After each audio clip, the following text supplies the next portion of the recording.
There is one organ which causes high blood pressure, and it's not what you think. And there are specific exercises you can use to target and fix your blood pressure easily. No diet, lifestyle changes, or medication required. Check the link in the description below, but for now, today's question.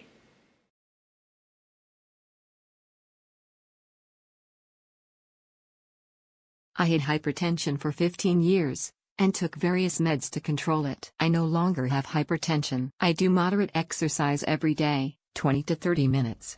Here are 5 things I do with my diet to minimize my high BP. Reduce salt intake, no added salt at the table. Minimize eating processed foods and fast foods. Cook meals personally and add only minimum amount of salt during cooking. Reduce carbohydrate intake, minimize polished rice, processed wheat flour, store-bought bread, cookies, biscuits and sweet snacks, fruits high in sugar content like pineapple, mango, grapes etc. I eat foodstuffs made from brown rice, whole wheat flour, oats and millets. I eat more soups and liquid foods rather than solid foods, whereby I attain satiety with intake of less solids. I have eliminated sugar from your diet. I use an artificial sweetener, Sucralose, for my morning cup of tea. I use healthier oils for cooking, olive oil, vegetable oil etc. instead of oils high in saturated fat. I eat more vegetables, cooked and raw, and I eat more fresh fruits that are less sweet, apples, pears,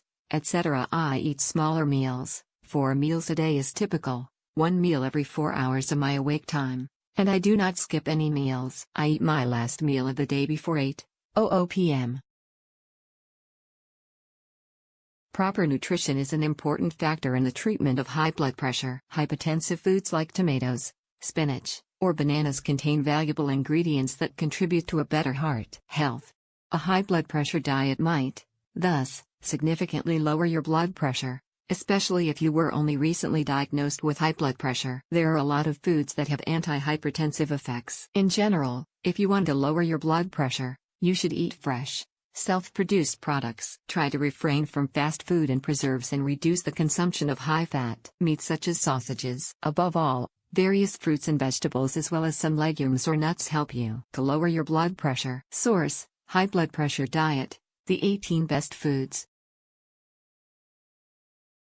The best diet for people with raised blood pressure is the dietary approach to stopping hypertension. Diet. This is essentially a low-salt Mediterranean way of eating. I have a whole website on ways to lower blood pressure naturally which covers diet, supplements, lifestyle and other tips such as checking to see if you are caffeine sensitive.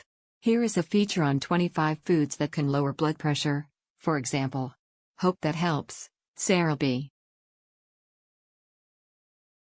Eating a diet that is rich in whole grains, fruits, vegetables and low-fat dairy products and skips on saturated fat and cholesterol can lower your blood pressure by up to 11 mm Hg if you have high blood pressure. This eating plan is known as the dietary approaches to stop hypertension, DASH. It isn't easy to change your eating habits, but with these tips, you can adopt a healthy diet, keep a food diary. Writing down what you eat, even for just a week, can shed surprising light on your true eating habits. Monitor what you eat. How much, when and why? Consider boosting potassium. Potassium can lessen the effects of sodium on blood pressure. The best source of potassium is food, such as fruits and vegetables, rather than supplements. Talk to your doctor about the potassium level that's best for you. Be a smart shopper. Read food labels when you shop and stick to your healthy eating plan when you're dining out. 2.